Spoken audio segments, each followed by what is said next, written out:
birds flying high, you know how I feel. Sun in the sky, you know how I feel. Breeze drifting on by, you know how I feel. It's a new dawn, it's a new day, it's a new life.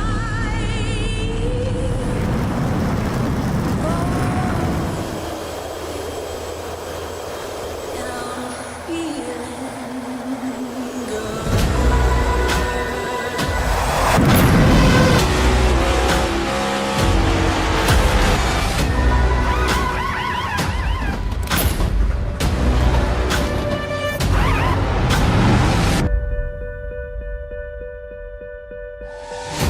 Fish in the sea, you know how I feel. River running free, you know how I feel.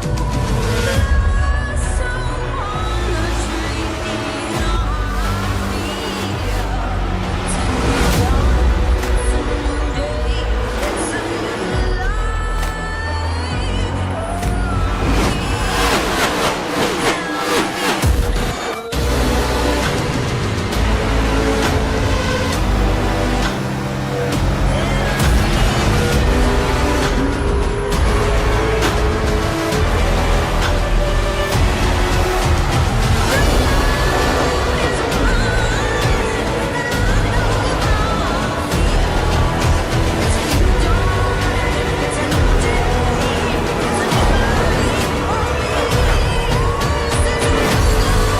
a new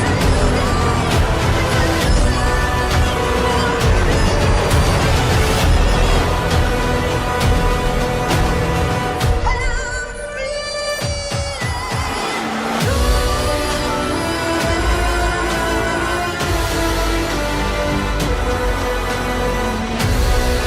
it's a new life.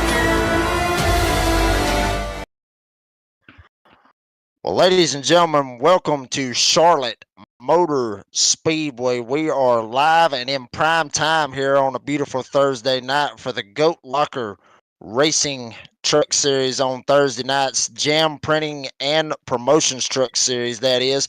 My name is Jake Reeves, got Dean Biggles on the cameras and also helping me commentate this race here tonight. And folks, Charlotte Motor Speedway, honestly, a racetrack that needs no introduction. This place, absolutely massive racetrack, 1.5 miles, old school racing right here in Concord, North Carolina. A lot of people say this is the track, obviously, that Bruton Smith built within the Speedway, or within the SMI organization, but you ask a lot of NASCAR fans, they're going to say this is the house that Jimmy Johnson built. Johnson got a lot of wins in his NASCAR Cup Series career. Fall races, Coke 600s, All-Star races, you name it.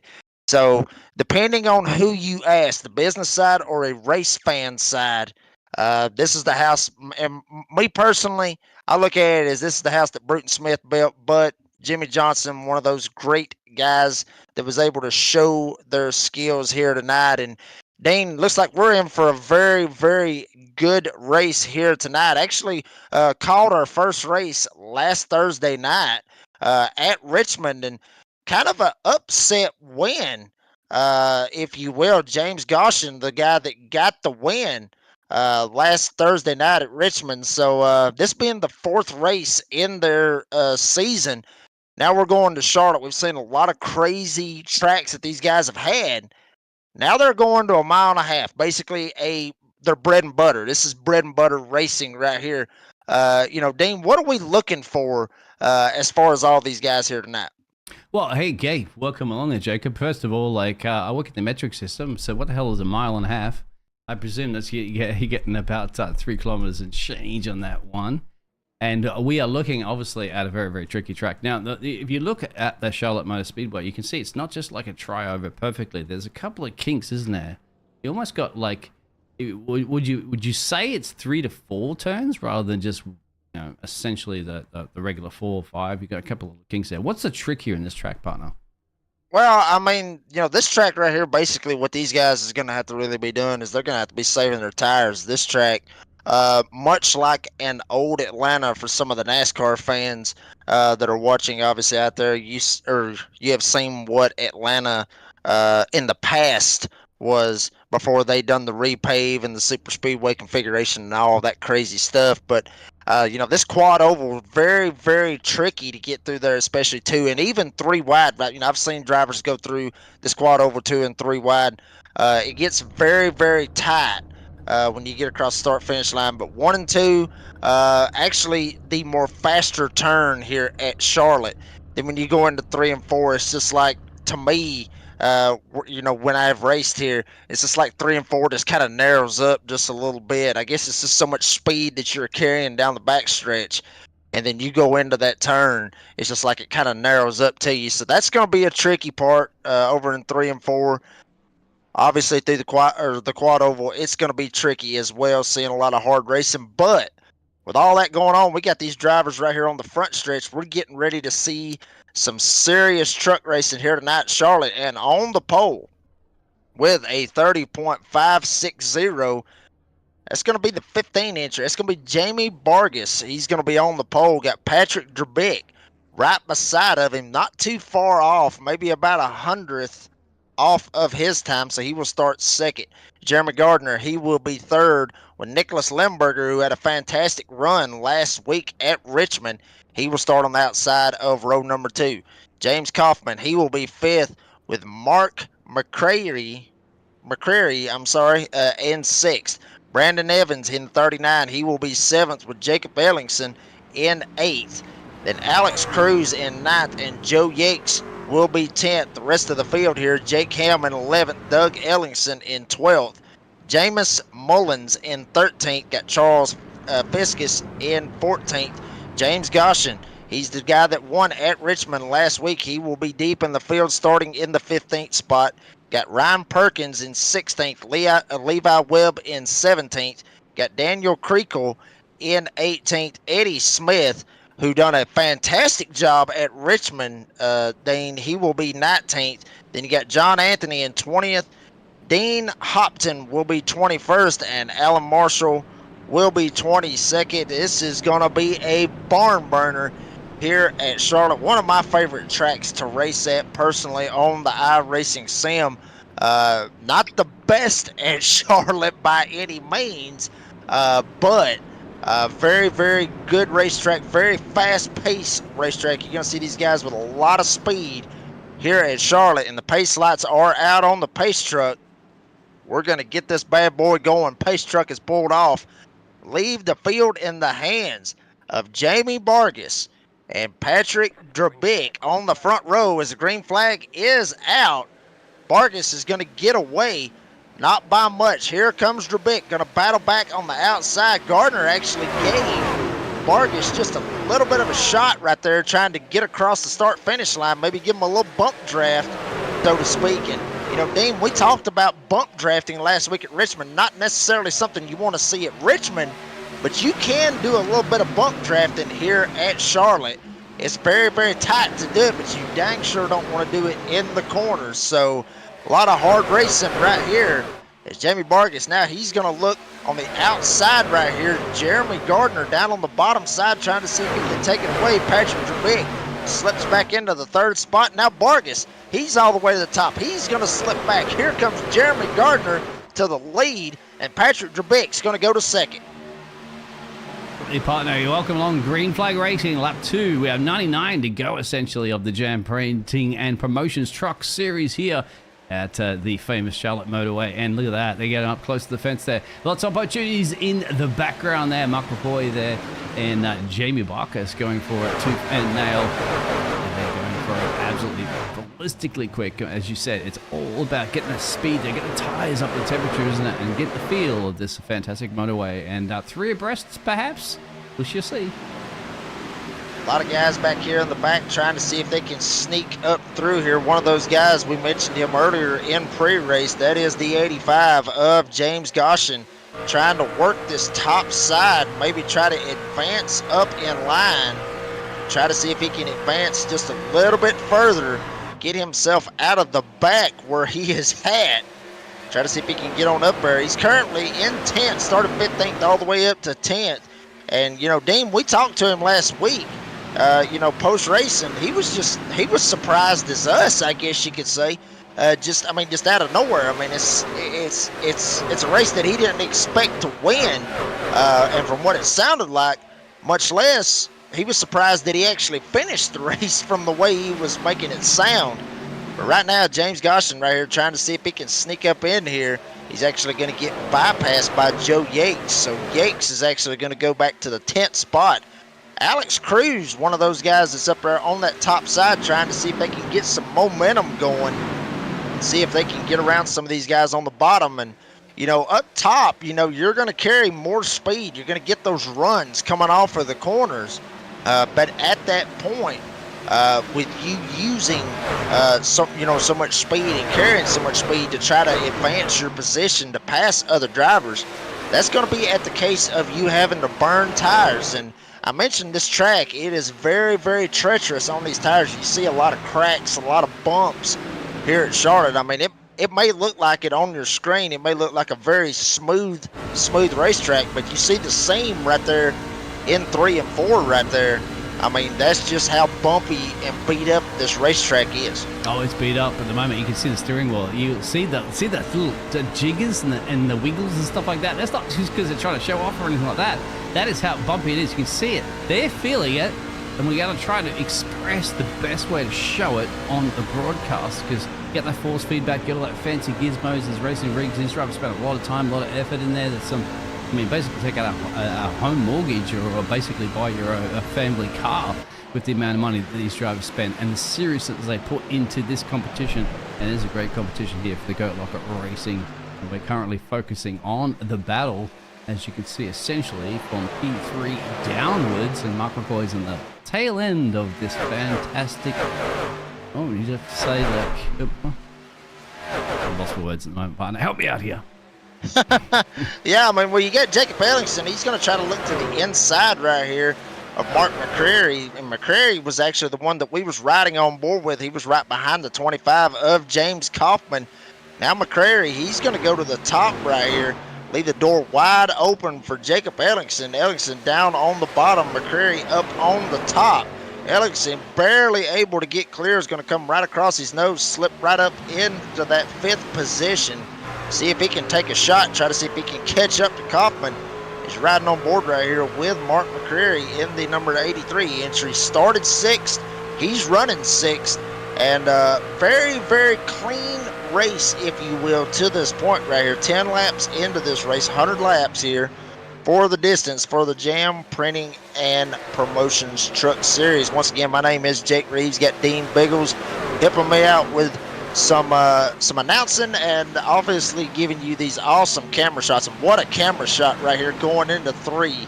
You just see how much speed these guys are carrying going into 3. And, you know, folks, I mean, you can see it on your screen. You can see that turn 3, it doesn't look like it as far as narrowing up, but I'm telling you right now, that turn narrows up in a heartbeat when you get to it. It doesn't look like it, but when you're actually in the sim, you're actually behind the steering wheel racing here. It's like I said, I don't know if it's the speed of carrying in there and having to dart it down, because when you're coming out of the quad oval, you're actually at a 45-degree angle when you go into turn number 1. So it kind of helps you out a little bit as far as that speed goes. But maybe that's why, in my opinion, why it's more narrower to go into that corner. But I'm telling you, as much as I'm sitting here rambling, these guys are duking it out for positions all over the racetrack. Right now. You can see that side-by-side action here live on lap 12, almost lap 13 at the moment. You can see opportunities. And what do you think about that one? I feel that Jake is also battling that there with James Kaufman. That's the battle currently at the moment for P4 and P5. There's Barney, the flag man. sitting there, basically got maybe have a yellow flag in his hands, but hopefully not quite yet because we're still green, green, green on 13 of 100. And yeah, Jake and James going for it tooth and nail. That's a 27 and 25 machine. And Jake's on 4 positions gained. And Jeremy still leading this race, man. 2 positions gained for the 42 machine up the road. Surprisingly. Yeah. I mean, let's not take anything away from Jeremy Gardner. I mean, obviously he's up here leading this race right now, about 0.2 of a second back to Jerbick, who was starting on the outside of the front row. So Gardner basically started third, slid up through, and now we've got the caution on the speedway. There it is, my Pit friend. pile up back here. Yep, little advertising there on the field, and well, no doubt get a replay of what happened. We did get a good banker at laps end, you'd have to say, before he got a little pearl-shaped on that one, and I think it might have been James. Let's have a little replay of this one.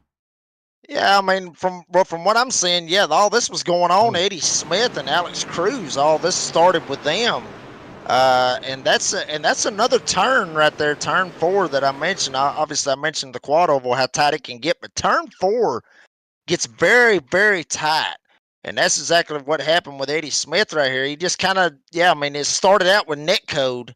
And just came straight up into Cruz. And then a couple of guys coming in. Levi Webb just comes in straight up, T-bones Eddie Smith. Right there is the T-bone that I was talking about right there. But, but all this started back over in turn number 4, as you see right here, as we're getting it rewound up for you. And right here, I mean, Eddie Smith, he's just coming right here off of turn number 4. Just tries to dive it in right here. Obviously, Alex Cruz is up there, and you see the little bit. Yeah. I mean, there was net code that initiated it at first. Smith tried to straighten the wheel out, and then when he tried to straighten the wheel out, bam, straight back over into Alex Cruz, sends Eddie Smith around, and then bam, Levi Webb comes flying in right here. Huge T-bone right there for him. So Levi Webb looks like he will have to pull it down to pit road. Eddie Smith will follow along with him, and obviously Alex Cruz to pull down. Actually, Alex Cruz actually stayed out on the racetrack, so Eddie Smith having to pull it down right there. And Eddie Smith in the chat, sorry, Alex. So, I mean, you don't apologize to drivers. Of course, you do that in the simulation world. Of course, in the real world, you would do that. You're under contract, right? You don't want to be going up to their stewards later on and they go, well, he accepted the mistake, so therefore blah blah blah. But no, that's the beauty of the virtual simulation world of motor racing, is that everybody is much more friendly, much more less competition, because you ain't gonna lose your multi-million-dollar contract, are you, or your sponsors, by accepting fault. And that's the one thing that we do love that you're gonna get here in the virtual world of racing. You don't get, unfortunately, in the real world of racing. Geez, man, these guys probably get out of the cars and punch each other up, don't they, in the real world? Yeah, absolutely. Have so much love in the virtual world. Yeah, I mean, if this would have happened in the real world, I mean, flashback, to earlier on in the NASCAR Cup Series season, obviously had a little run-in with Denny Hamlin and Chase Elliott at this particular racetrack during the Coke 600. Now, granted, no punches were thrown in that race. There was some words that were exchanged back and forth between both drivers. But I mean, that's the thing about the virtual world, Dean. Like you were saying, I mean, you can't really go up to somebody and punch them. But these guys are trying to show a lot of respect. I mean, granted, they've got a lot more racing left to go here in this season, and so they want to be able to try to make sure that they're able to play nice with one another, because there might be that break that you might need to be given later on, especially when we get to the playoffs and all that stuff, which we'll talk about later on in the broadcast. But there's a lot of times where these drivers are going to need to be given that break, and it might be somebody that you actually ran into. It might have been last week at Richmond. It might have been the first race at Talladega. It might be here. So these guys, they're going to see each other every single Thursday night. So, basically it's like a family, I guess you could say, Dean. I mean, these guys basically are a family here racing one another. And, you don't want to tick your family off, really. I mean, I wouldn't want to tick my family off. Absolutely, my friend. Family first, isn't it? And it is a family here at the Goat Locker Racing Series for the truck series out there. And thank you very much for joining. Hit those bells and like and subscribe if you're having so much of a fun supporting this community. And guess what? In the information description below, you can join this community of fantastic motor racing. There is a lot of it, and there will be continuing to be a lot more of it. Don't forget, my friend, if you need to get some printing and promotions done, get to the jam printing, mate. You know, you want to wear the, wear the hot hat, shirt, print something on your coffee mug when you go to work in the morning, and whatever you need to get printed, Jam will take care of it for sure. Veterans for Life Foundation, plenty of sponsors here. There's plenty of series. That Pace truck, I'm used to the Pace car peeling in there, but it's a Pace truck. They're all trucks as well, so why not? Which truck has the most horsepower, do you think? You think that Pace car? It might have some pretty good horsepower on it too, isn't it, to lead the pack? But we'll see at the moment, because Jeremy, my friend, is leading the pack. He's got 2 positions gained in this race. Should get ready to go green soon. Absolutely, and Patrick Derbick, he's going to be back up on the top side. Nicholas Limburger will be third. Jacob Ellingson, who's put on a little bit of a show for us here tonight, if you will, started 8th all the way up to 4th. James Kaufman sitting comfortably in that top 5 where he started, as well as Mark McCreary in that 6th spot. Biggest mover from what I am seeing in the field right now, that's the number 7 back here in the back. He started 20th, he's up to 10th. That's John Anthony. He's riding on board with him right here. We'll see if Mr. Anthony can ease back up through the field, get him some extra positions right here. Looks like the Pace truck fixing to get pulled off, leave him in the hands this time with the number 42 of Jeremy Gardner. He's getting inching closer to that restart box, and he is in the box, and he goes a little bit late.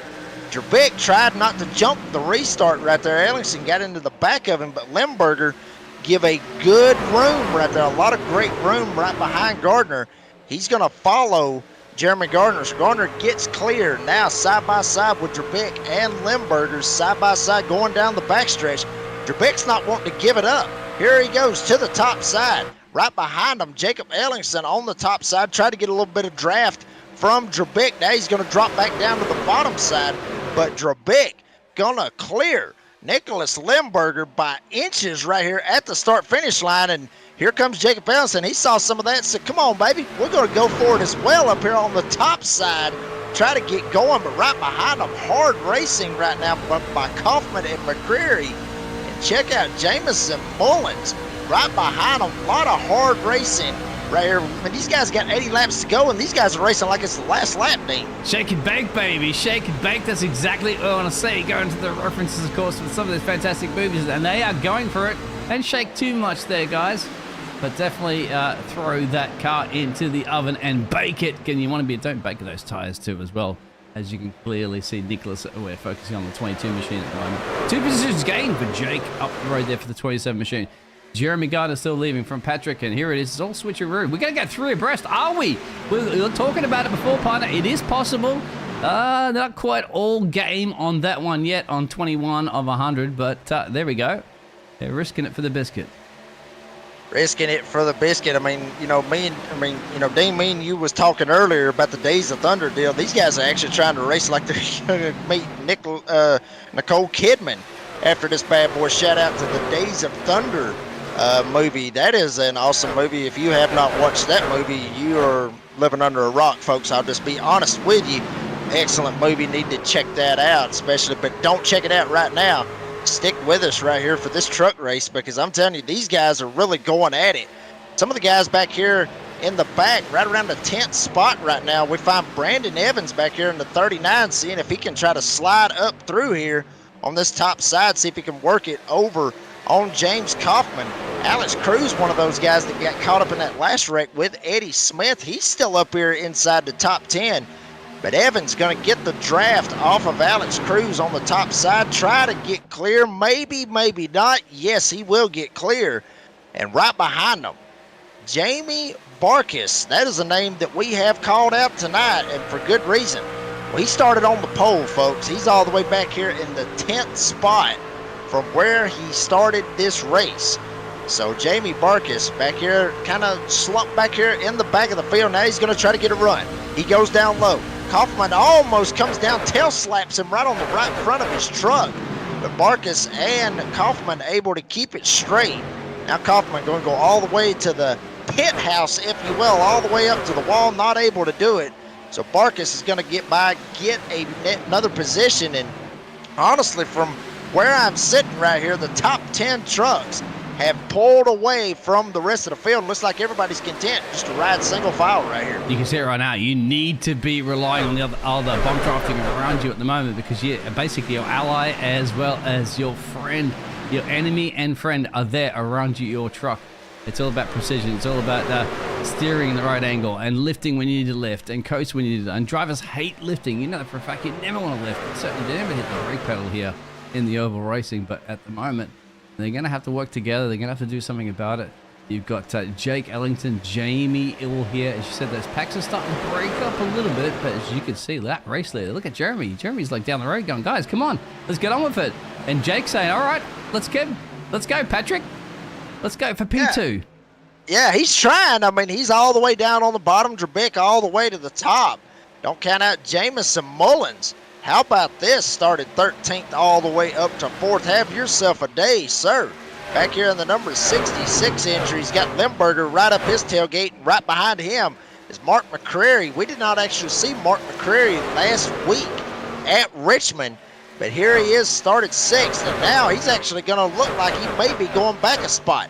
Here comes Evans, down on the bottom, right on his door, and right in front of him, Limburger and Mullins battling it out for that 4th spot. So a lot of hard racing going on as Gardner has pretty much put in the nitrous button, if you will, over a second lead over Trebek and Ellingson, who are running 2nd and 3rd. Mullins trying to hold on to 4th, but Limburger up top trying to get the run. Brandon Evans has actually got around Mark McCrary, so take McCrary back to 7th, Evans up to 6th.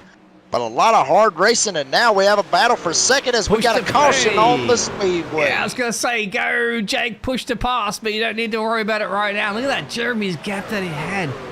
A massive gap all by himself down the road. Unfortunately, it's going to be all, just deleted, essentially, as he's going to bunch back up there. We'll find out what happened about that incident and caused the 2nd yellow this evening after the short commercial break. No, we're just kidding. There are no commercial breaks with that partner. Let's get live action. What happened? I mean, right here, Levi Webb, hate it for Levi. I mean, he kind of gets, stuck right here on the bottom. And, look, it looked like Doug Ellingson, he hit the wall, hit it again, and then comes down and just straight up cleans out Levi Webb. I mean, you see it right there. That was the 2nd time he got in the wall. Here goes Levi. He goes for a spin straight into the fence. Doug trying to keep the truck straight after he had hit the wall twice. Still trying to keep it straight. Literally dirt tracking on the apron coming around off of turn number 3 and turn number 4. This is what I expected right here. Right about, give or take, about a third of the way through this race right here. Lap 30 of 100.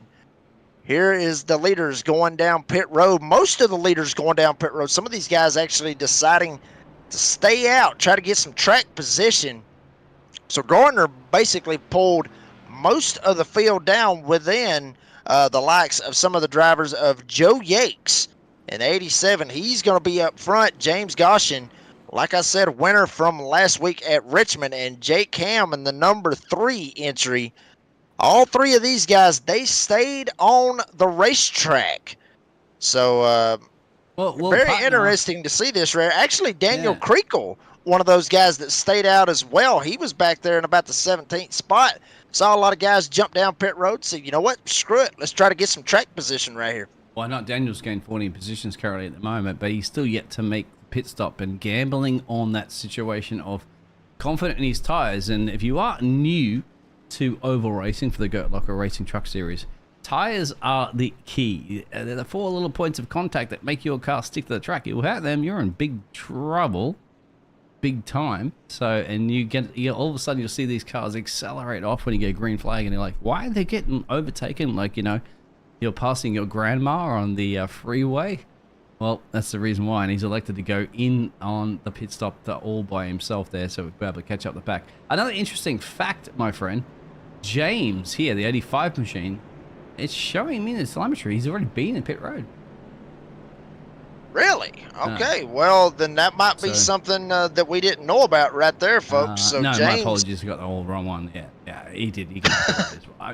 Don't. No, I'm all confused anyway. It doesn't matter at that one. I'm testing out there if you are paying attention. So, shout out there. We know that Ray has shouted out there. Jake Ham shouted out there. Anybody else want to shout out? Shout out. Who are you going for? Who would you like to support? Who's your family? Even your pet dog might be barking right now at which driver you want to see succeed around here in Charlotte. And we'll shout them out. We'll point the camera in the right direction of who you would like to support. That's what we do here at the Goat Locker Racing, isn't it? absolutely. I mean, we got a lot of fans that, watch these races. As we were talking about last week. We had, I'm assuming it was a driver's mom was just trying to cheer on their son. That's what I was thinking. It could be his girlfriend, could be his wife. I'm not real sure. But I mean, it's like you were saying, Dean. Family is big, and that's what these guys are. But these guys, they also have families outside of this sim, and it's awesome to see. Family support, friends support. I mean, hell, even co-workers support. I've had some coworkers watch me in some races that I've been in as well. Really? Yeah, So absolutely. what happens when we do the slow motion replays when you get involved in an incident, just like what we're going to show you right now? So we'll take a look at that one. What happens when you're showing your coworkers these sort of situations, partner? What do you tell them? Well, I mean, if I'm caught up in it, I mean, if they're watching it live, then they're either odds are they're probably cussing or they're throwing their beer at the TV. One of the two is going on at that particular point in time, especially if I'm getting caught up in it. If I cause it or if I get caught, if I get part of the wreck, So obviously. Talk around the office, the office cooler or wherever is like, what did Jacob happen last night? And you know that for a fact if they're all huddling around there looking at something on their screens, and then you walk past and then they all just look at you and then go quietly like look away. Well, I mean, usually I'm the one that's showing them on my phone. Hey, look, what the stupid stuff I did last night, or look what I got caught up in, or something. That's just how it usually goes with me. Hopefully, here in the next couple of weeks, when I get back to league racing, hopefully we won't have any of those incidents. But we'll see how all that goes. But we'll worry about that in a couple of weeks when that happens. Right now, Joe Yates. He's up front. James Goshen, who won last week at Richmond, he's on the front row. Jake Ham in third. Those three drivers did not pit on this last caution right here. So Joe Yates in the restart box. He is going to gas it up and get away. Goshen not able to get the restart that he wanted. Ham got a very good restart down on the bottom on the inside of Goshen. And Jeremy Gardner, the guy that was up front, literally gone at one point, hit the nitrous button and pulled away. Now he's going to be right behind both of these drivers with those 4 fresh tires. Right behind him, Patrick Drabick in the 07 entry, right behind all these guys trying to wait patiently to see if they can slip up through here. Now Yates, he'll go to the top. Now down low, here comes Jake Ham in the 3 entries, side by side, all the way back, double file here at Charlotte. Joe Yates going to battle back hard on that outside lane as Ham's down on the bottom. And right behind him, Jeremy Gardner with those 4 fresh tires has got to be thinking 3 wide eventually here at Charlotte. Yeah, and Jeremy at the moment is taking advantage of that little bit close there at the moment. The 3 machine, it's getting all spicy. This is a top end of the business end of lap 35, 100 here at Charlotte. And they're all bunched up, so you don't be going too far down the road there. Jake Ham, of course, 10 positions gained on this one, but look at that. He's scrubbing so much speed, isn't he? He's trying to get those old on boots. They've been out there walking for 35 laps, my friend, and how much longer do you think he can keep them walking while everybody else is trying to get some more pace in those fresh boots? And look at the inside there. There's Jeremy. Smooth operator on the inside. Yeah, he went 3 wide. I mean, big time move. Yates was up top. Ham stuck in the middle. Now they're going to go 3 wide one more time as Patrick Drabick, he's going to stuff it in there. Yates is going to slip back just a little bit. We got a caution on the Speedway. He's going to halt this hard racing up front. Yeah, it's, you don't like to see that. There's the 83 machine of Mark around. And that, unfortunately, Mark's already essentially in plump last at the moment anyway. So, well, I put him in last place. But we're going to go back and have a look at exactly what happened. It's a little unfortunate because I would love to see at least in 10 or so laps more of that racing. But unfortunately, it is what it is. And there it is, both into the fence there at the moment, having a little bit of an argument about who did what, how, and why. And America's home for racing, Charlotte, said, well, don't argue with me. I'm the fence. And the fence... You can't sit in the fence, can you? No, you really can't. I mean, you really can't. I mean, they were stuck 3 wide right there, honestly. Brandon Evans was stuck in the middle, had Alex Cruz all the way to the top, and Mark McCreary was down on the bottom. And, they were 3 wide at the stripe, 3 wide basically going into turn 1. Evans tried to come down, give Alex Cruz maybe just a little bit of room. You'll see it right here on the replay. And, unfortunately... from what I was seeing right there, that was netcode. And so it we was look at bad the 83 netcode. machine partner real quick there. So you're going to ride on board here for a second, and you can explain exactly what happened here in, say, essentially quarter time. Yeah, I mean, you got 3 wide right here in front of Mark right here. Mullins right here smack dab on the bottom. Evans is just basically in a sucker hole right here, and you see Alex Cruz up there on the top side. Actually, that was Limburger. Alex Cruz back here. Now they're 3 wide right here, going through the quad oval, and then they get all the way still 3 wide, and then right here, you see right there, McCreary's truck actually hung a hard right there, but no contact was made. So, fans may be sitting there going, well, why would Mr. McCreary want to hang a hard right straight across, Brandon Evans' nose? Well, he didn't.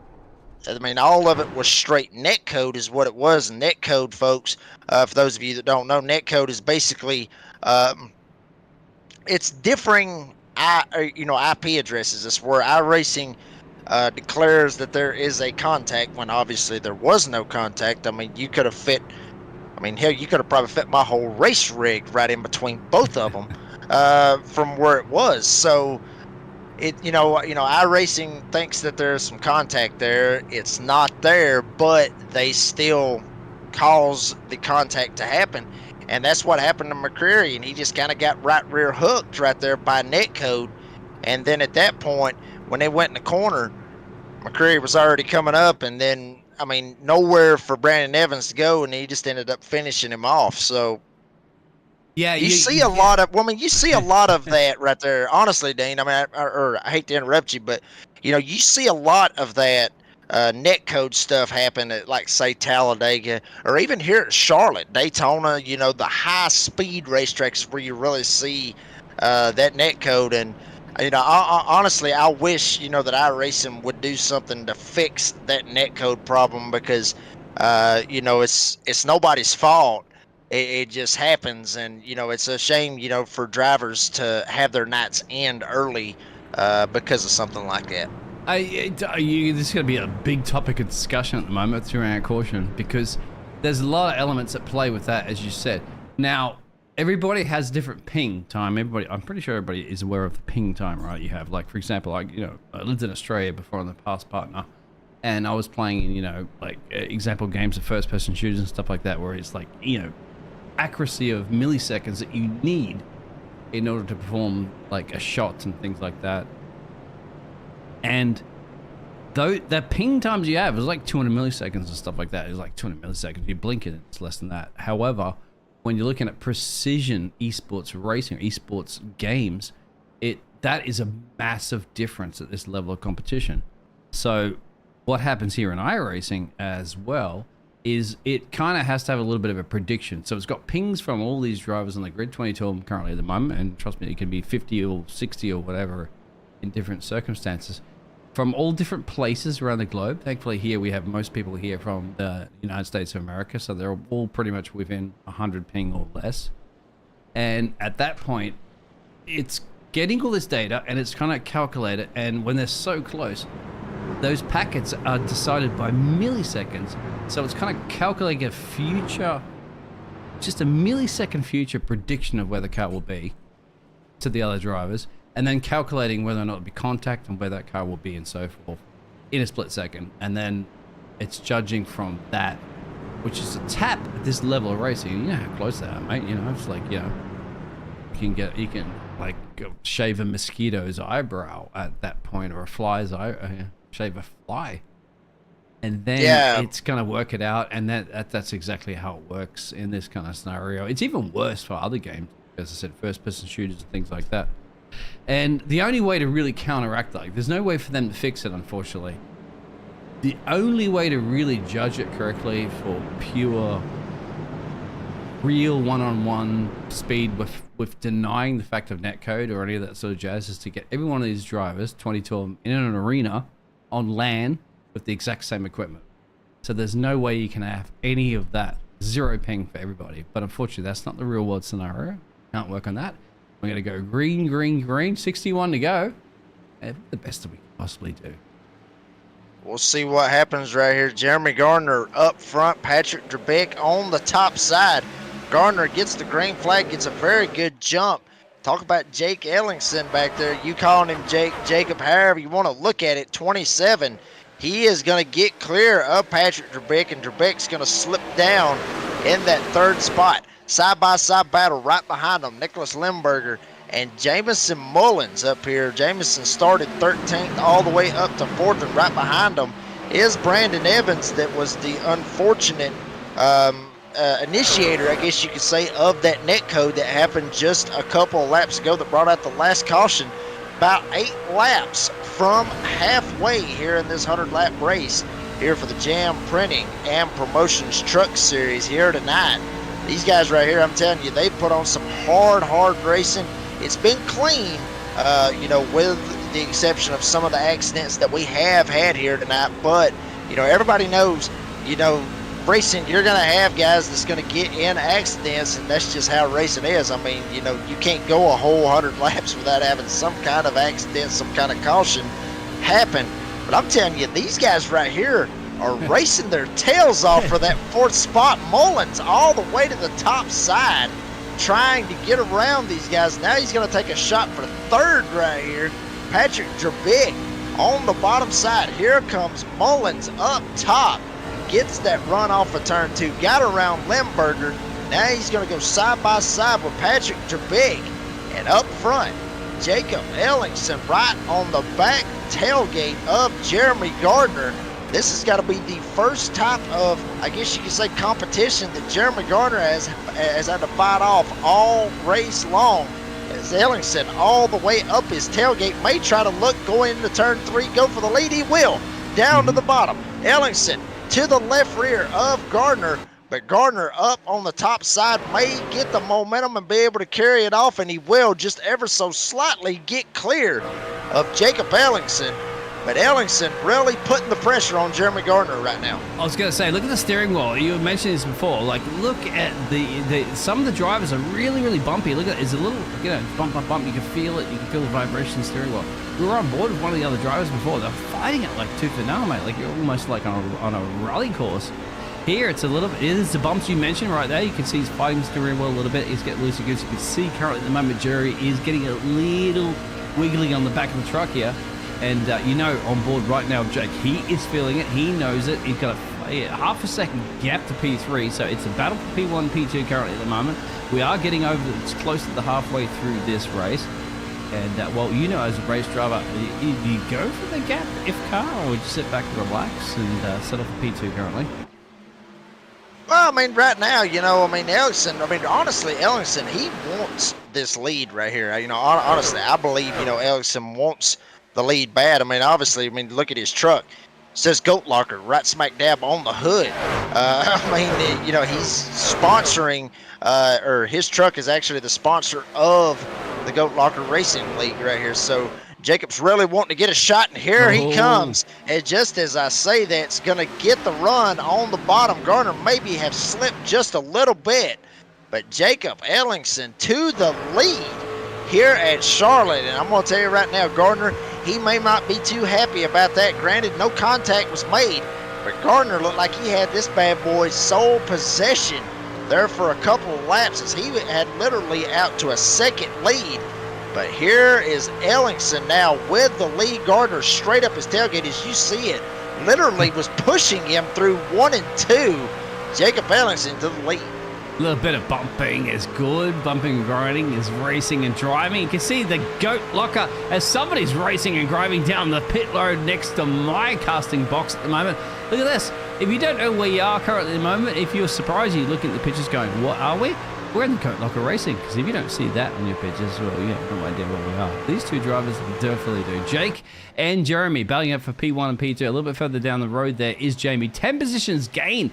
Still lurking in the background, holding off Patrick and holding off Nicholas. And Eddie Smith, 13 positions there for the sole, not the only sole, actually the second Toyota on the grid.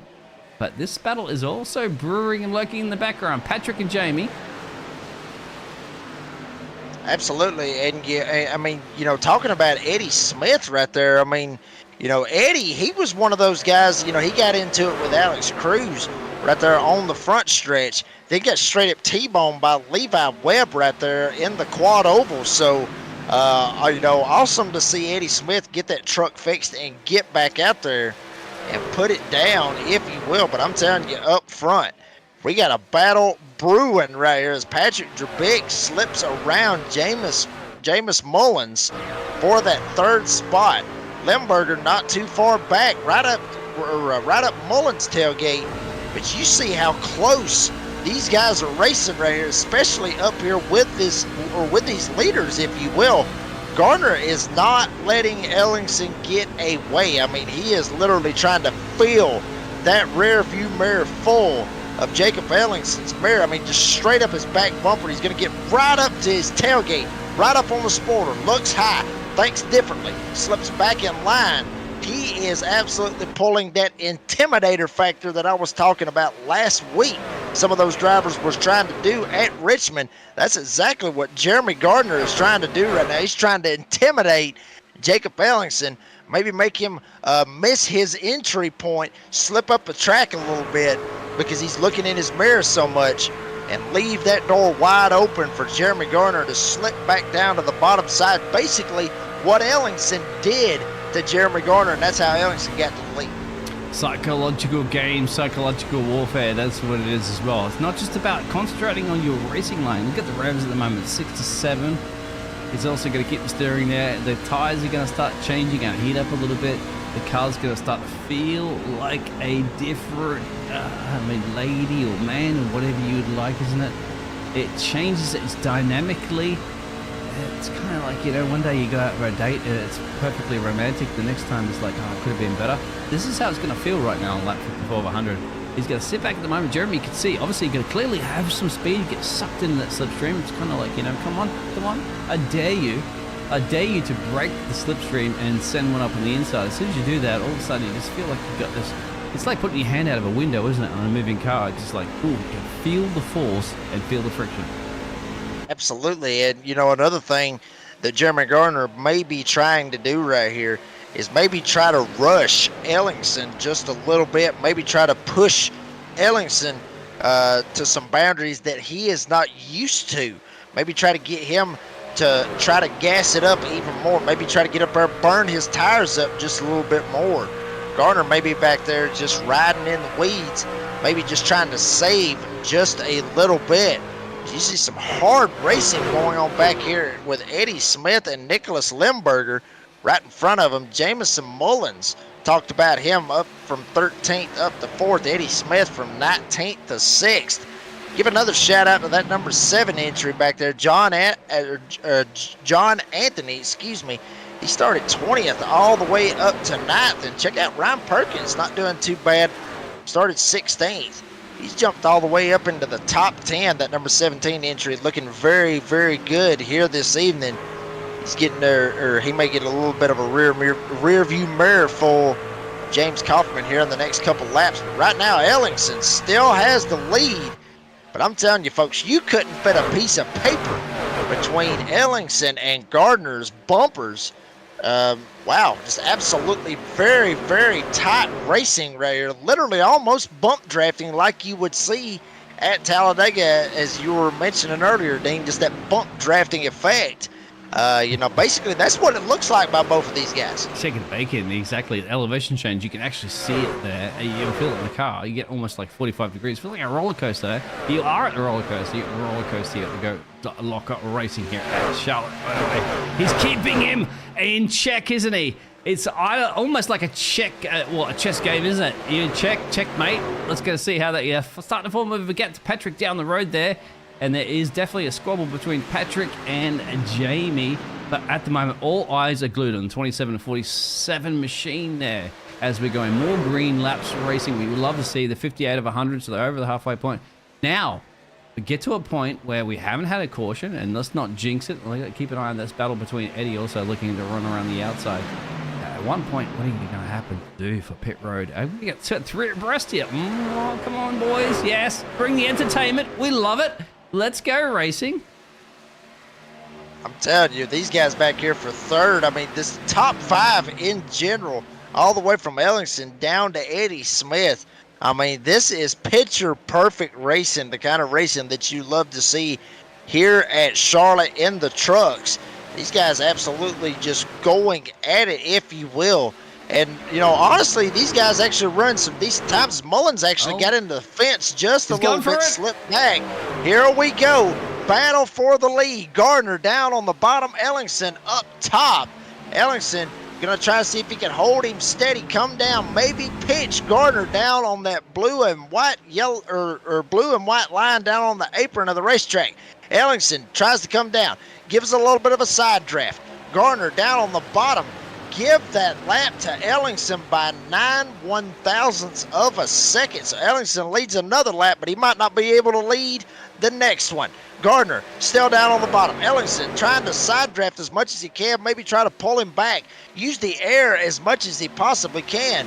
But as hard as these guys are racing, Patrick Drabik and Eddie Smith, they are both drafting and working together to try to catch these front two guys, and they are catching these guys in a hurry, Dean. Oh, they are. They can see it up the road. They go, anything you can do, we can perhaps do better. And they are. Look at this. We get a bird's eye view at the moment for Eddie. 15 positions gained for the second Toyota. The other Toyota down the road is Mark a lap down. So he's got to bring it here. He's like, come on, Chevys. I got a Toyota. Got some Japanese power under my hood. And he's enjoying this one. He's got Patrick here towing him along there. They want to join this party, my friend. And let's see when the first seat is moved. And it's going to be left when the music stops. We'll see what happens. Gardner able to get past Ellingson. Ellingson had to fall back in line. Now Ellingson going to try to do the same thing that Jeremy Gardner was doing to him. Basically try to worry him to death right up his tailgate. But with these two drivers, Gardner and Ellingson getting back, flying back up, back in the draft, that is not what Drabik and Eddie Smith wanted to see. They wanted to see these guys race door to door, at least for another couple of laps. Maybe try to see if they could sneak up here and get them when they wasn't looking, if you will. But Eddie Smith really working very well with Drabik. Drabik still sitting third, Eddie Smith fourth, right behind these guys. They have actually started to pull away from Jamison Mullins, who's still currently sitting in that fifth spot. Brandon Evans right behind him in sixth. So everybody's kind of spread out, if you will, to a certain extent. Here comes Evans. He's going to try to take a look on the outside.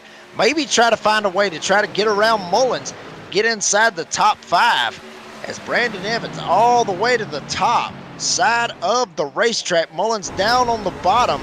Side-by-side battle for fifth as they come off of turn number two. Evans trying to keep it out of the wall, almost gets into the wall, but Mullins give him a lot of room, raced him very, very respectively.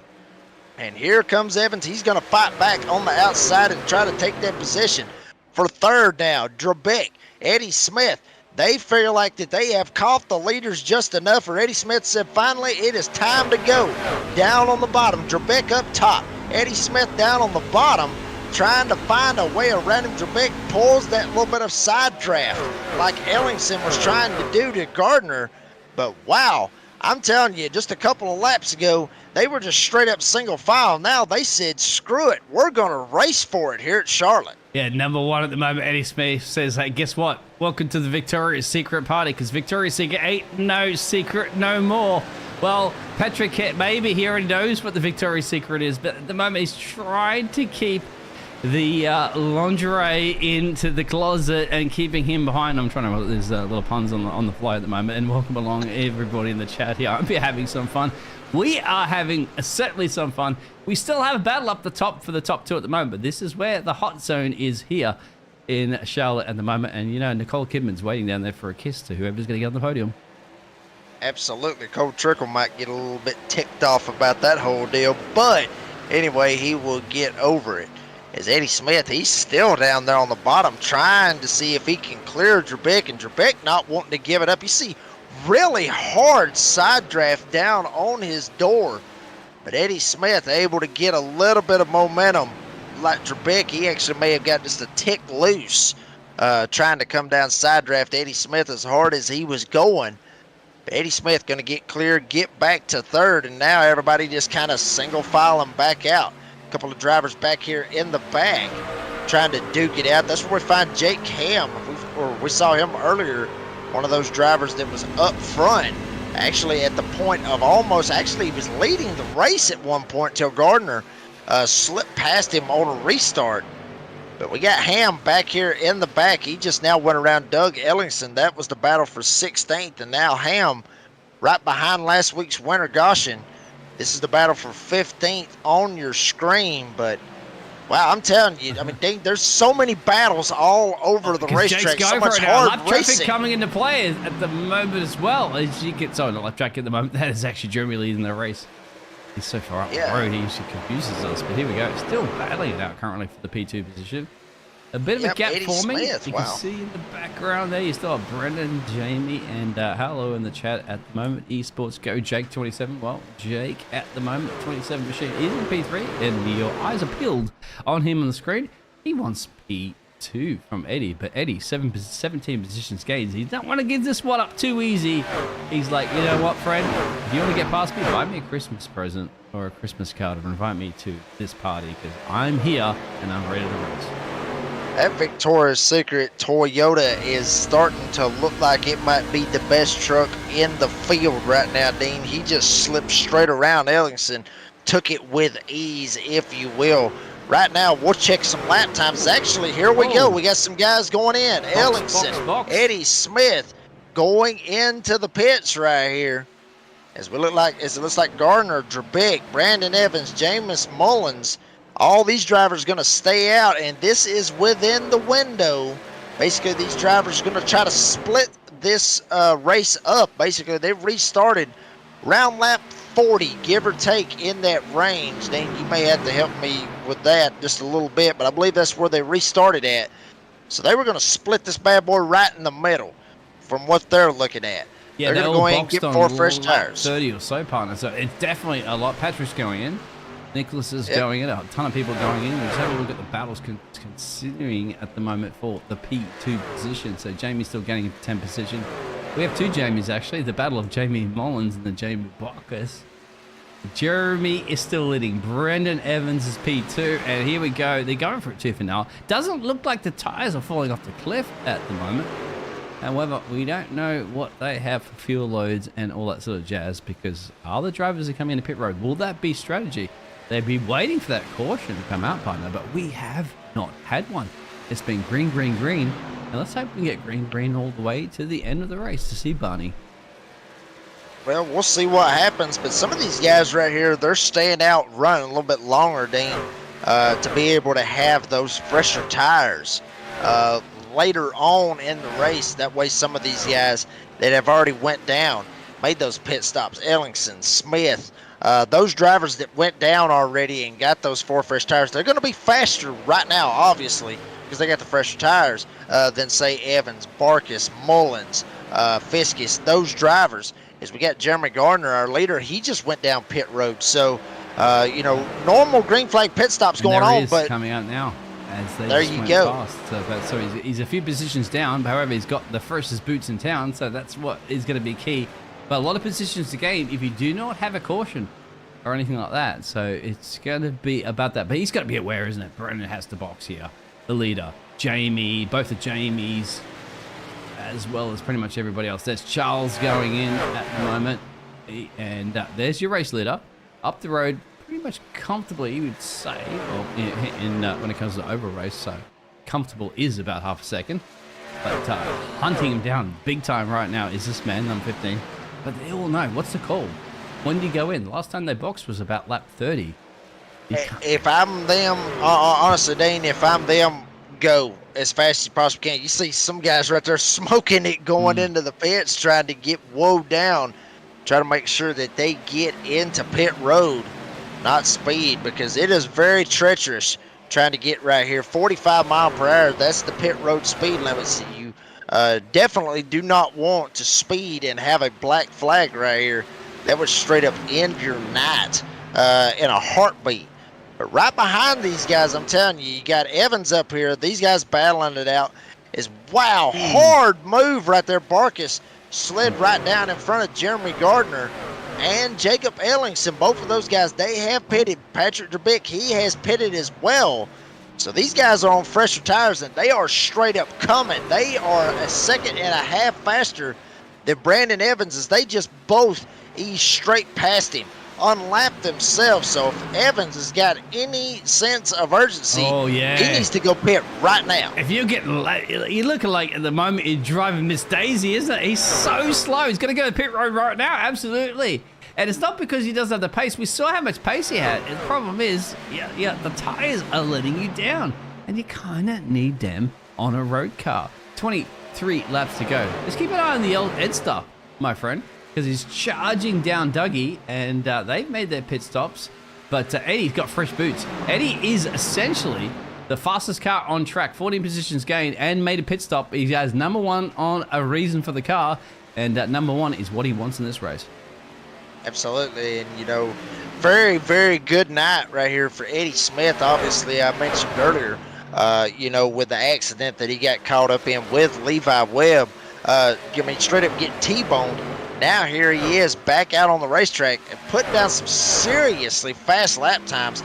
He's out here hitting 30.9s right now, but still trying to watch his tires, save what he's got, not try to do anything crazy, if you will. Doug's got no traction. But where do you go right now if you're Eddie? You got to set up the inside there, have confidence, trust in the tires, because Doug can't. The car's going to slide to finales. Yeah, he exactly called it. And I'm not even a truck expert, but there you go. That shows you traction of tires. In fact, you got 2-for-1 special, isn't it? Because up the road, he's got somebody who's slamming into the wall. This is dangerous territory. Eddie needs to clear them, and he has cleared them. Essentially, Eddie's in the lead of this race because we're still seeing if Jake, all the way up the road here, and there's Jake. But Jake, mate, 38 lap tires. I'm not quite sure he can go to the end. 20 laps to go. Yeah, I mean, Doug Ellingson, they was the guy that they just caught. Ryan Perkins was the guy that Eddie Smith was trying to pass. He was a lap down, was Perkins, but he still is at this point in the race. Ellingson's still out on the racetrack with those older tires, and he just got straight up passed by Eddie Smith and Gardner and Jacob Ellingson and Patrick DeBeck. Basically, all those guys went by him.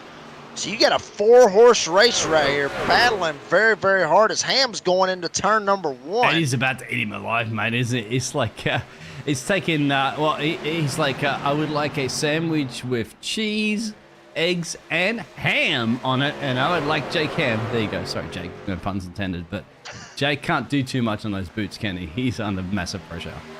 This right here is the battle basically for the win right here as Gardner slips straight past Eddie Smith. Obviously, they're battling for second on your screen. Jake Ham has not made that pit stop yet. But Eddie Smith, he's going to slip back into slipstream of Jeremy Gardner.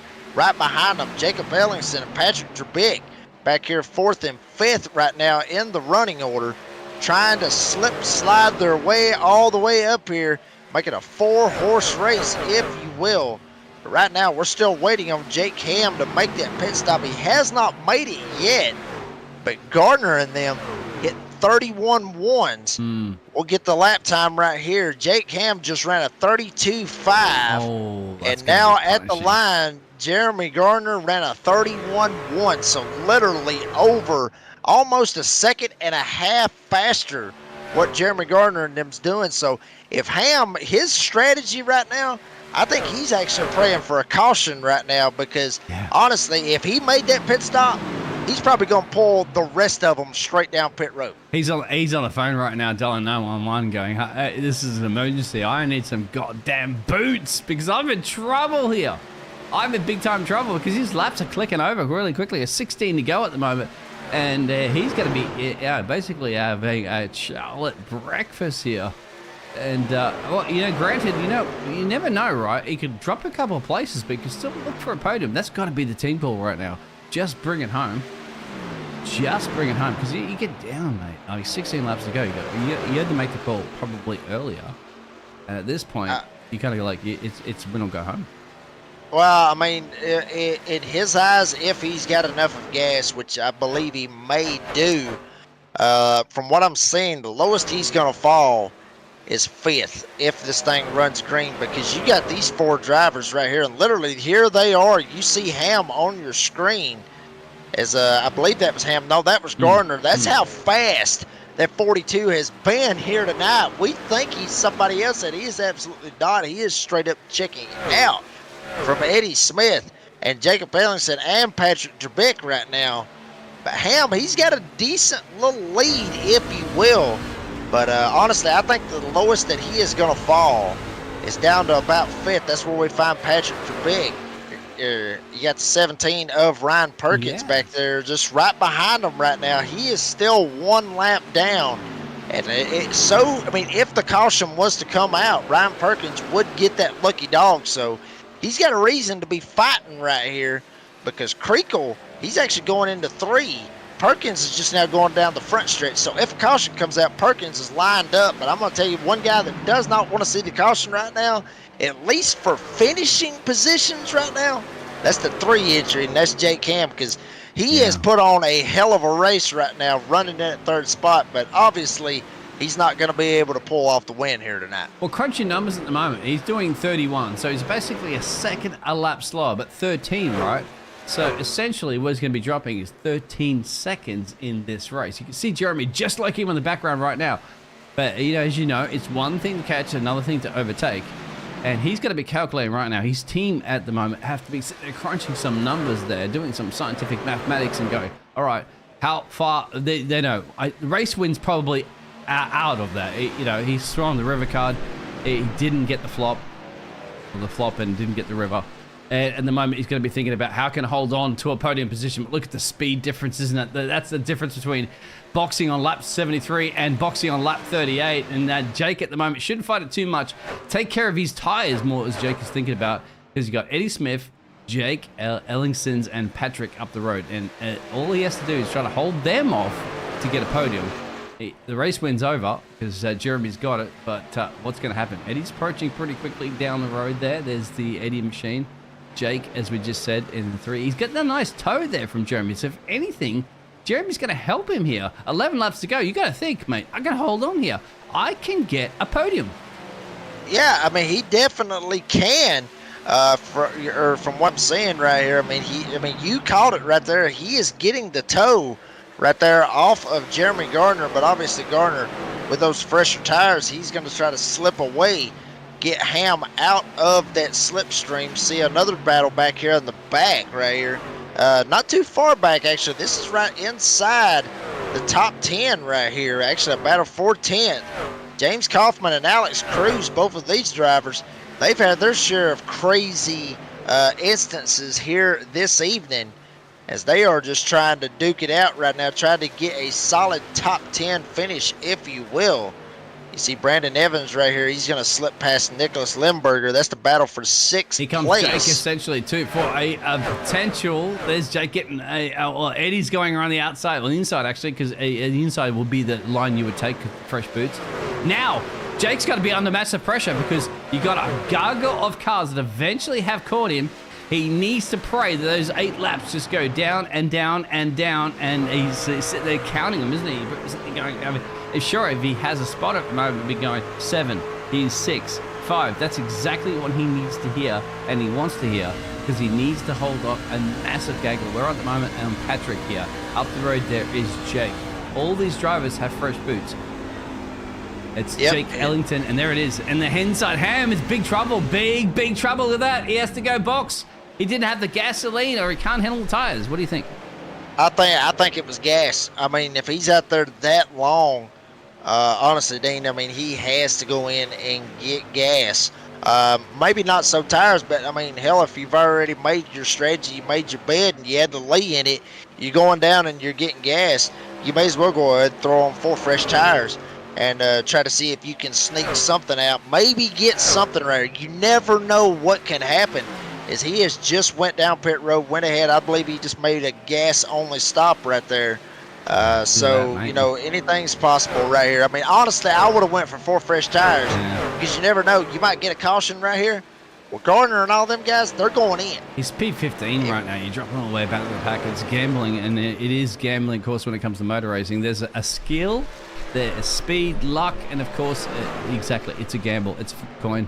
And pray for a safety car. Maybe that's something he's praying on at the moment. Nicholas, at the moment, is praying on Jamie to make a mistake there. 22 versus 66. Jeremy Gardner still leading this race from Eddie Smith. Eddie Smith's got to get that gap down with 5 to go. That's going to be a tall order, but he's going to do his absolute best. And Jake, at the moment, is putting massive pressure to see if he can take the old Victoria's Secret for a trip down memory lane. No, too far back, isn't he? It's more about Patrick, isn't it? Trying to steal that final podium position here for the Kurt Knockout Racing Truck Series, presented by Jam Printing and Promotions. A lot of hard racing, a lot of clean racing, if you will. From what, Ellingson gets in the fence. Yeah. Here comes Drabeck. He's going to get the run down on the bottom. Ellingson tries to jump down, maybe throw the block. Not able to do it, as Drabeck had the momentum. And Drabeck's going to battle back hard on the inside. He will clear Ellingson. So that one little slip that Ellingson made right there may have cost him a podium finish here tonight at Charlotte, as Drabeck will go to 3rd in this race, with Ellingson going to be falling back to 4th. And then obviously you got the lap truck back there of Perkins right smack dab in the middle of this, just trying to wait on that caution that may come. That way he can get the lucky dog and get back in this race. Oh, you want to pull the lucky dog over and scratch his belly so his legs go, yeah, because you need it right now. Jeremy is just praying not to have it. He's even going to get a tow from a back marker. He was the man leading this race at the moment. The lucky number 42. He's going to get a back marker and get a little bit of a tow. Big gap too. I mean, we're talking big gaps. When you're talking oval racing, that is massive. Look at that in his rear view mirror. That's Eddie down the road, so he gets a nice slipstream. The inside, great sportsmanship for the lap car, allowing him through. I don't think Eddie can chase him down 2 laps to go now. No, this honestly, once they make it to the white flag, if they make it to the white flag, should there not be a caution right here, this race is over with. Honestly, I mean, I hate to say it for Eddie, but you know, we've seen Jeremy do what he does here at Charlotte here this evening. There's your white flag, so the race is official. So Jeremy, all he's got to do is just keep that truck clean for 4 more corners, and he's going to get it done here at Charlotte. Gardner off of turn number 2, looking very, very fast, trying to put down as best that he can right here. Eddie Smith's got 1 lap truck to have to deal with. That's Levi Webb, who he will eventually catch. Maybe, maybe not.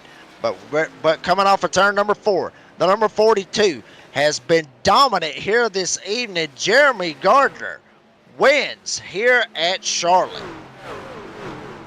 Absolutely brilliant. He's gained 2 positions. I'd have to say, going back to Eddie there in P2, driver of the day, Patrick dropped 1 place there. Jake getting very, very close towards the end there. Brandon Evans, we'll get that grid coming up for you in a moment. 4 to 5 drivers were lapped, which goes to indication, isn't it, there, Jacob, that it's a race that we had minimal cautions. I think, if anything, I mean, and you know what, I'm going to ask the chat about how many cautions we had. We know. I want to see if you're paying attention at all. Jeremy knows. And at the moment, he's going to go down there and do some fantastic burnouts that we love to see. And why not? Barney loves to see it. Shout loves to see it. And the Kurt Locker Racing Truck Series love to see it. Garner absolutely burning it down here at Charlotte, and a well-deserved win for that number 42 entry. Smoking the tires. He ain't got to worry about them tires anymore here this evening. And and he is starting to. He's putting on a show he's for the drafting virtual. it across Check the it line. out. That takes a lot of Wow. skill, actually. That is not an easy thing to do. Look at that. Hey, you Absolutely can show not. off, partner. You deserve it. Well done, Raceway. Awesome finish right there. Jeremy Gardner getting the win here this evening. Gonna let him burn it down right here and see if we can get our results for the evening here at Charlotte Motor Speedway. Jeremy Gardner in the number 42. He will get the win. Eddie Smith, you mentioned earlier, from 19th all the way up to second. Good run for him, especially battling back from an earlier caution that he got caught up in. He will get second. Patrick Drabick gets third. Ellingson, who got into the turn for wall and was not able to capitalize and try to get back to Drabick. Jacob Ellingson in the number 27, he will get fourth, along with Brandon Evans in the number 39. He will get fifth. Jamison Mullins will get sixth with Nicholas Limburger in seventh. Jamie Barkis, he will be eighth. James Kaufman ninth, and Alex Cruz able to squeak out a top 10 from an earlier incident, oddly enough, with Eddie Smith. Joe Yates, he will get 11th. Charles Fiskus will get 12th. James Gosham will be 13th. John Anthony, the 14th finisher in the number 7 entry. He was the last driver to finish on the lead lap.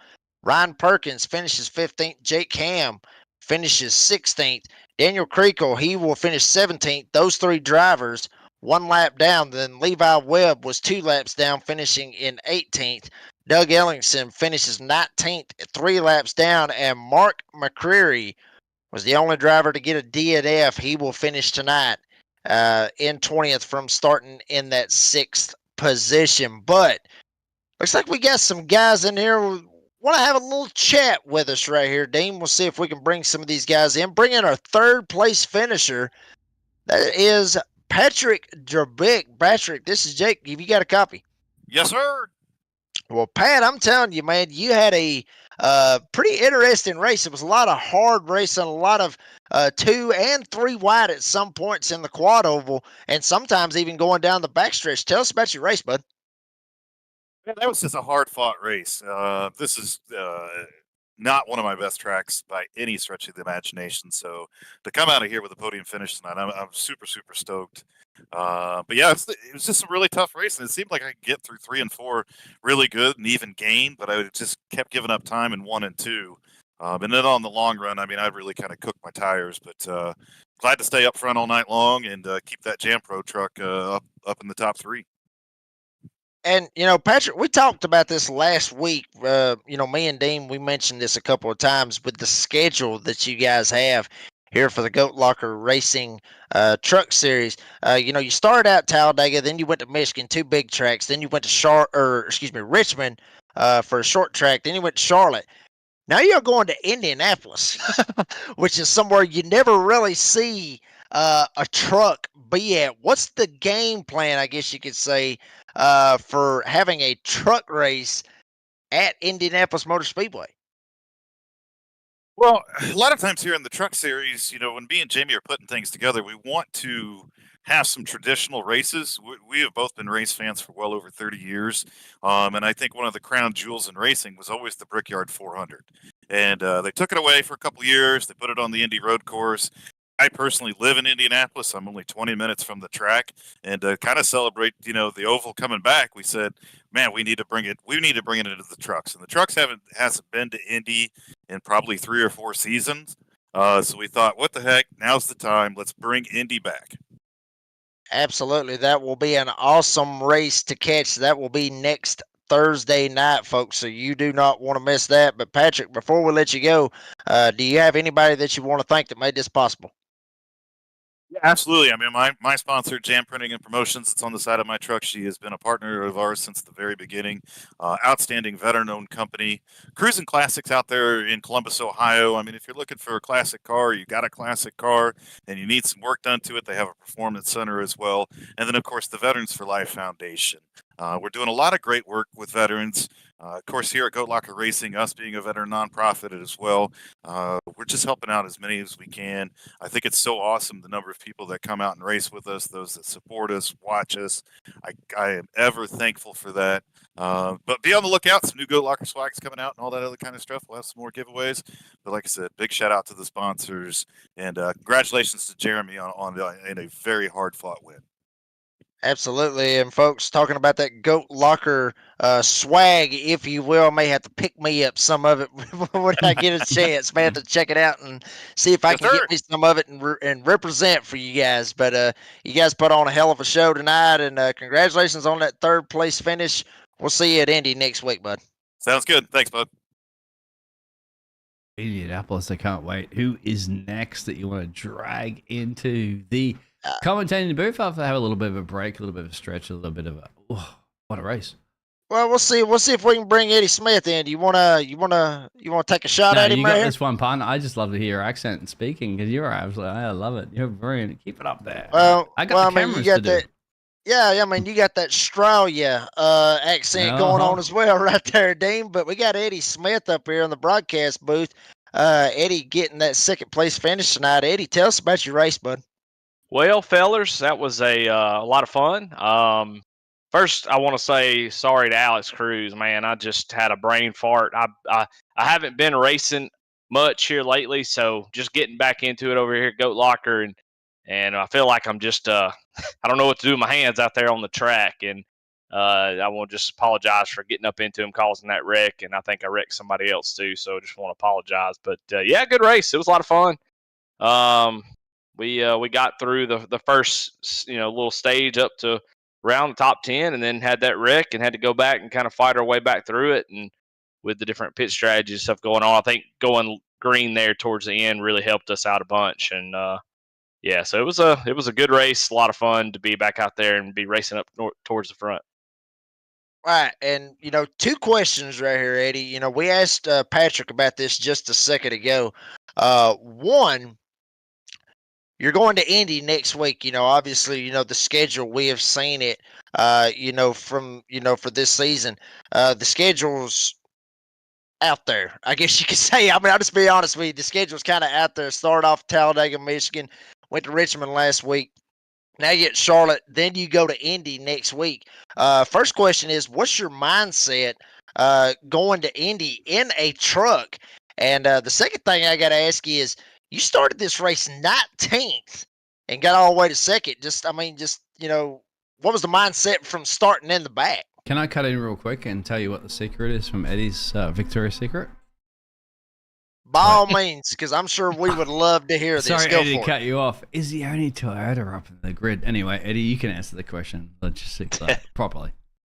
Well, the first question, Indy Oval, I think that'll be fun. I think it'll be sort of like a road course where you race the track and really you're not really racing each other. I think passing will be pretty tough, but it'll definitely separate guys who have good throttle control and able to. You got to wheel the thing. So I'm looking forward to Indy. It's been a while since I've been on the Indy Oval and any kind of stock car, so I doubt I'll be any count, but it'll be a lot of fun. The second one, I just started this season. Like I said, I haven't been racing much, and so I want to start in the back and really give myself chance to kind of get back into racing other folks, find that spatial awareness, and I'm still looking for it. I don't know, but I just want to be able to hone in my racecraft. That way, I can get up there and battle side by side and stuff like that. So just starting in the back is just a way for me to kind of get out of the heat of starting maybe closer to the front and kind of starting the back and just be able to kind of work myself slowly up to the front if I can, just to get back into it. So that's why. Well, Eddie Smith getting the second place finish with the Victoria's Secret all over the truck. And Eddie, before we let you go, I'm sure Victoria's Secret will be in the middle of this conversation right here. But do you have anybody that you want to thank that made this possible tonight?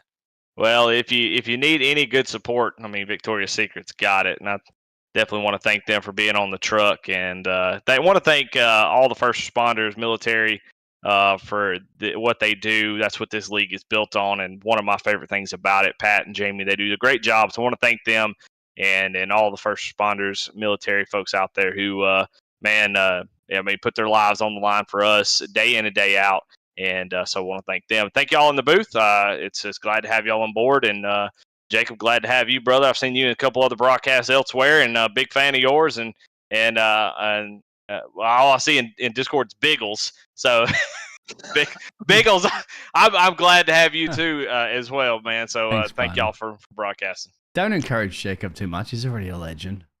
They're gonna start building I don't- statues of him around tracks. Well, look, there here. ain't too many of us sound like this, out there doing some broadcasts. So it's nice. It's nice to have somebody that sounds like from my neck of the woods. So I like it. Well, I'm Eddie, all for it. well, Eddie, mate, you're producing the results, right? You're almost like first to last challenges. That's great. I'd see that. I've seen that before in many, many leagues, mate. And but the only thing is, of course, you're risking it for the biscuit because the massive pile up. Then all of a sudden you got more work to do. But anyway, we won't ask you what sort of underwear you wear under your racing suit there for the Victoria's Secret racing team. Good work, mate. Number one on your car. Do you think number one in the championship is up for grabs for you? Not a chance, man. I just don't think I have what it takes to battle for a championship. I'm just here for fun. I've got a different mindset. I don't want to be too competitive. I don't want this to be too important. I want it to be something that is sort of a relaxing time, something to unwind and race with some really good folks. And so that's where my mindset is. So championships really not on the radar. If we get there, great. If not, man, we'll just be happy having fun racing in a really awesome place to race. Awesome. Well, Eddie Smith from 19th all the way to second, getting it done here at Charlotte. Eddie, congratulations on that second place finish. And we'll see you next week, bud. Thank you, guys. That was Eddie Smith. And I'm going to tell you right quick before we bring our winner in here, Dean, you thought my Southern accent was thick. You just heard another one right there. So there you go. But looks like we have finally caught up with the drift master, I guess you could say, down the front stretch. Pulled that burnout. Looked awesome. First off, Jeremy, after we get done with this broadcasting whole deal, you got to let me know how in the world you pulled that drift Somebody there. said I've tried in the to chat real quick, partner. It's a grip hack, apparently. But yeah, Yeah, Jeremy, it's I don't know about all that, but Jeremy Gardner getting the win here tonight. Jeremy, just tell us about your race, bud, because it looked like you were straight up lights out there for a little while. Yeah, once I got clean air and was up front, it was handling well. And then once I let Jacob get by, it started getting a little dirty air and started getting a little tight. So I tried to stay on him so I could get him to kind of burn his tires up and then try and get back by him. But I mean, once it was up front, it handled like a dream. Sorry, Jeremy, can you get a little closer to your microphone? Yeah, can you hear me now? Oh, we go. Yeah, go ahead. Copy, partner. Yeah, like once it was up in clean air and I was up front, it handled like a dream. But once I let Jacob get by me, it kind of got a little tight, like dirty air. But I was trying to stay on him so he'd kind of burn his tires up so I could go right back by him. But we had some pretty good racing there for about 10, 15 laps. Awesome. Well, I mean, and we talked about this, I talked about this with Eddie, who finished second. I talked about this with Patrick as well. This schedule, that you guys have, the schedule, it's like I told Eddie, it's kind of out there, I guess you could say. I mean, there's nothing wrong with it, but it's just a schedule that you don't normally see in league racing. Started off at Talladega, then you went to Michigan, you was at Richmond last week, you're here at Charlotte. Now you go to Indy next week where, I'll just be honest with you, as far as I can remember, I've never seen a truck run at Indianapolis Motor Speedway, even on the sim. So what's your mindset going in to Indianapolis next week? I'll be honest with you, it's been a while since I've ran there, so we'll see how that goes. I mean, honestly, it's a really fun track if you can get it to work with the group. So just one of those tracks you got to be patient at, try to save your tires out. Absolutely. Well, Jeremy Gardner getting the win here tonight, the number 42 entry. And Jeremy, before we let you go, bud, have you got anybody that you want to thank that made this possible? Just shout out to the league. I mean, these guys are super fun to run with. Everything's pretty super organized. So, I mean, I have a blast running with these guys. It's pretty good racing. Absolutely. Well, Jeremy Gardner getting the win here tonight. And Jeremy, congratulations on the win from all of us. And hopefully we'll see you next week here at Indy. At Indy. Appreciate it, buddy. I appreciate the broadcast. Yes, sir. That was Jeremy Gardner. He got the win. As you see the results on your screen right there, the top 18 right there, Gardner, Smith, Drabick, Ellingson, and Brandon Evans. That was the top 5. The rest of them, Mullins, Limburger, Barkus, Kaufman, and Alex Cruz. And Dane, we saw a very, very good race. I mean, these guys really showed a lot of respect to one another. We didn't see as many cautions as we saw last week at Richmond. I know a lot of fans want to see the cautions. They want to see the excitement. They want to see the bumping. They want to see the banging. But to be honest with you, Dane, from my perspective, this looked like basically just a normal mile and a half truck race at Charlotte. That's basically what this looked like. Exactly right there, Jacob. Because I do a lot of broadcasting as well too, and people I've obviously watched a lot of broadcasting on racing. 100 laps is a lot on an oval race, especially when they're bunched up. But you're talking thousands of seconds, and you've seen how close they were. But at some point, when you're getting right into the nitty gritty, right, you're sitting on the edge of your seat there. You got your popcorn out there. You barely can put the popcorn in your mouth because your mouth is open, and and then a caution comes out, and then you have to kind of reset and resume that great battles that are occurring. Thankfully, tonight, we only had 2 of those cautions, and we got to see the entertainment we wanted to see, and it was amazing. And you got to see pure talent and pure pace between the drivers, and strategy, of course, at play. Making the right call at the right time is always a key. And don't always rely on that pace car to come out, and don't always rely on, somebody to go yodeling in the background there. I'm not trying to offend anybody or whatever, but not buying flowers to that fence, things like that. But yeah, Jacob, it's good. Every once in a while you want to see these races. No doubt it's not going to continue all season, will it? Because you can have one of those races where you have 5, 6, 7 pace cars and cautions. But we had a brilliant race today in Charlotte. I'll let you wrap it up there, partner. Absolutely. I mean, just a straight up, like I said, just a normal.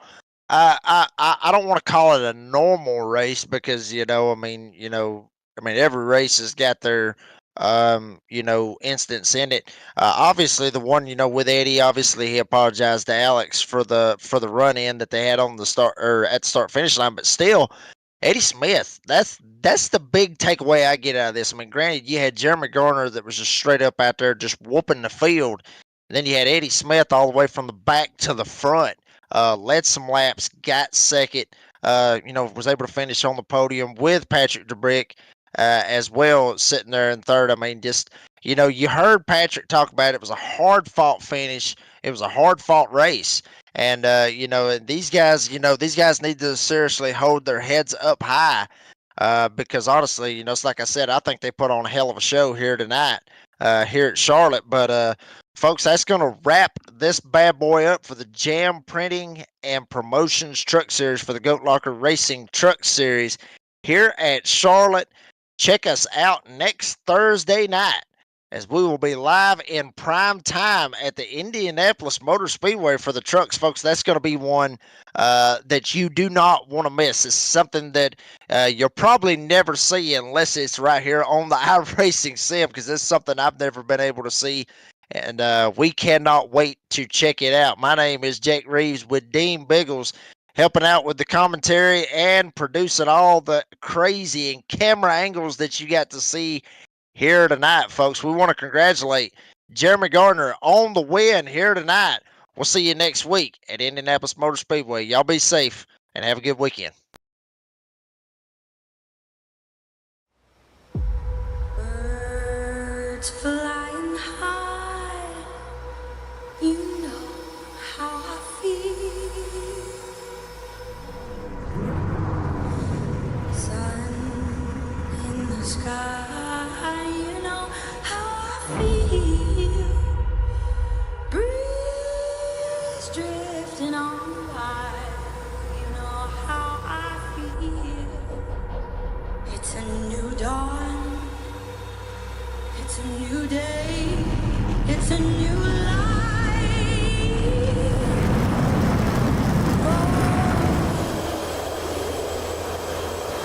And I'm feeling good.